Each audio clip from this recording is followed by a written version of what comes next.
আজকে চলে এসেছি আরো কিছু মানুষ পরিবেশ সুস্থায়িত্ব অধ্যায়ের শর্ট কোশ্চেন নিয়ে। তোমরা পুরো ভিডিওটা দেখতে থাকো এবং তোমাদের খাতায় কোশ্চেনগুলো লিখে নাও। তোমাদের জন্য এখন কিছু স্তম্ভ মিলাওয়ের প্রশ্ন রয়েছে। এখানে প্রথম প্রশ্ন, 1971 সালে অনুষ্ঠিত পরিবেশবিদ্যা সম্পর্কিত আন্তর্জাতিক আলোচনা সভা। উত্তর হবে ফোনিক্স, সুইজারল্যান্ড। 1972 সালে অনুষ্ঠিত পরিবেশবিদ্যা সম্পর্কিত আন্তর্জাতিক আলোচনা সভা। উত্তর হবে স্টকহোম, সুইডেন। পরের প্রশ্ন, 1975 সালে অনুষ্ঠিত ইউনেস্কো পরিচালিত পরিবেশবিদ্যা সম্পর্কিত আন্তর্জাতিক আলোচনা সভা। দেখে নাও কোথায় হয়েছে, বেলগ্রেড, যুগোস্লাভিয়া। আর এখানে 1977 সালে অনুষ্ঠিত ইউনেস্কো পরিচালিত পরিবেশবিদ্যা সম্পর্কিত আন্তর্জাতিক আলোচনা সভা। উত্তর হবে অপশান ডি। ডি এর উত্তর হবে 3 নম্বর, জর্জেস, রাশিয়া। এখান থেকে তোমরা কতগুলো শর্ট কোশ্চেন পেলে আশা করি বুঝতে পারছো।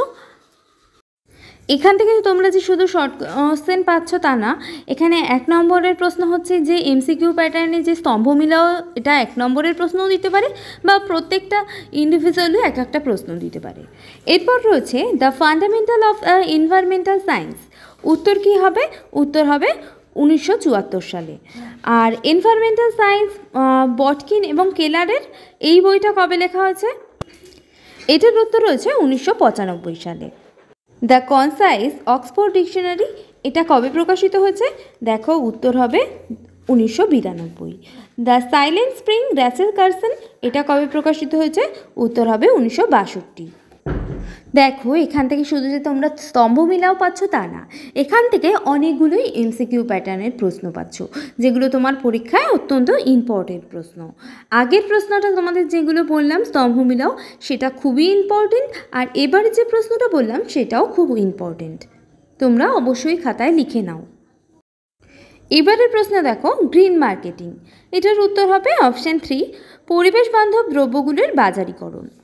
গ্রিন মিডিয়া, এখানে উত্তর কি হবে? এখানে উত্তর হবে পরিবেশ সংরক্ষণ সুরক্ষা প্রদানের ইলেকট্রনিক্স মিডিয়া ব্যবহার। আর গ্রিন অ্যাডভোকেসি, এটা কি হবে? পরিবেশগত নিয়মনীতি, আইন এবং প্রকল্পের যথাযথ প্রয়োগ। এর পরের প্রশ্ন তোমরা পেয়ে যাচ্ছ ভৌত পরিবেশ।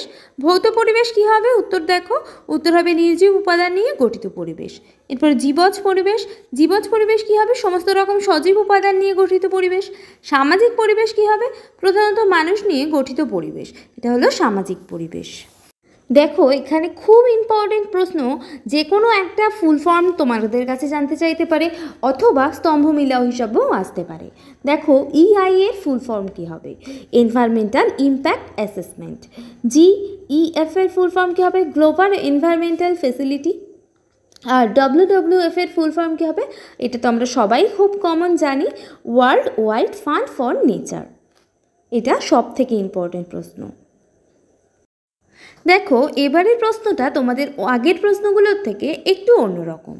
এখানে আমরা একটা ডায়াগ্রাম দেব, ডায়াগ্রামে যে স্থানটা ফাঁকা রয়েছে সেখানে আমাদের শূন্যস্থানটা পূরণ করতে হবে সঠিক উত্তর দিয়ে। তাহলে কি বলেছে প্রথম প্রশ্ন দেখে নিই। পরিবেশবিদ্যার লক্ষ্য। পরিবেশবিদ্যার লক্ষ্য কি? 1 নম্বর আমরা জানি জৈব অজৈব পরিবেশ সম্পর্কে প্রত্যক্ষ জ্ঞান অর্জন। 2 নম্বর কি জানি? প্রাকৃতিক ও সামাজিক পরিবেশের গুণগত মান বজায় রাখা। এবার 3 নম্বরটা কি হবে তোমাদের বলতে হবে। দেখো 3 নম্বর উত্তর হয়ে যাচ্ছে প্রাকৃতিক ভারসাম্য ও তার বিঘ্নজনিত সম্ভাব্য ক্ষতি সম্পর্কে জনসচেতনতা বৃদ্ধি করা। দেখো আরও একটা ডায়াগ্রাম ভিত্তিক প্রশ্ন। এখানে কি বলেছে? এ, বি আর সিকে শনাক্ত করতে হবে, মানে আইডেন্টিফাই করতে হবে। কি বলেছে? পরিবেশবিদ্যার প্রয়োগমূলক সুযোগ। কি কি সুযোগ রয়েছে? আমি তোমাদের আগের দিন পড়িয়েছিলাম। একটা রয়েছে গ্রিন মার্কেটিং। এছাড়া কি কি রয়েছে সেগুলো তোমাদের বলতে হবে। এছাড়া গ্রিন মার্কেটিংয়ের থেকে কি হচ্ছে?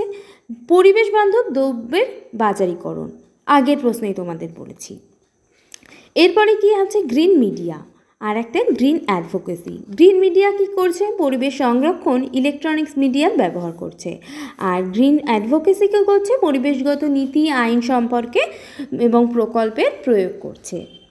দেখো এবারের ডায়াগ্রামে কি রয়েছে? পরিবেশের কাজ। এগুলো খুবই সহজ প্রশ্ন।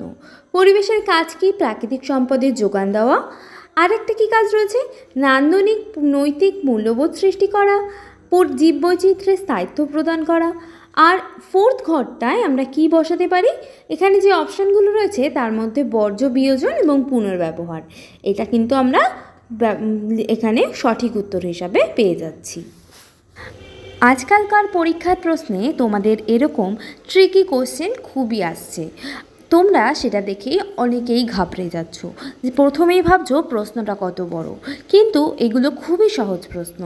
তোমাদেরকে তোমাদের জ্ঞান কতটা, তোমরা কতটা পড়াশুনো করেছো সেটাই দেখে নেওয়ার জন্য এরকম ধরনের প্রশ্ন দেওয়া হচ্ছে। তাহলে আমাদের এখনের প্রশ্ন কি রয়েছে, আমাদের প্রশ্ন রয়েছে কোনো ভৌগোলিক অঞ্চলের জীববৈচিত্র্যের স্থায়িত্ব রক্ষিত হয় যেগুলির দ্বারা তা সঠিকভাবে নির্বাচন করো। কিসের দ্বারা জীববৈচিত্র্যের স্থায়িত্ব নির্ধারিত হয়, এখানে যে অপশানগুলো রয়েছে তার মধ্যে আমরা সঠিক উত্তর হচ্ছে অপশান সি। জীববৈচিত্র্যের স্থায়িত্ব প্রজাতির বৈচিত্র্য, জেনেটিক বৈচিত্র্য এবং বাস্তুতান্ত্রিক বৈচিত্র্যের মাধ্যমে রক্ষা করা হয়।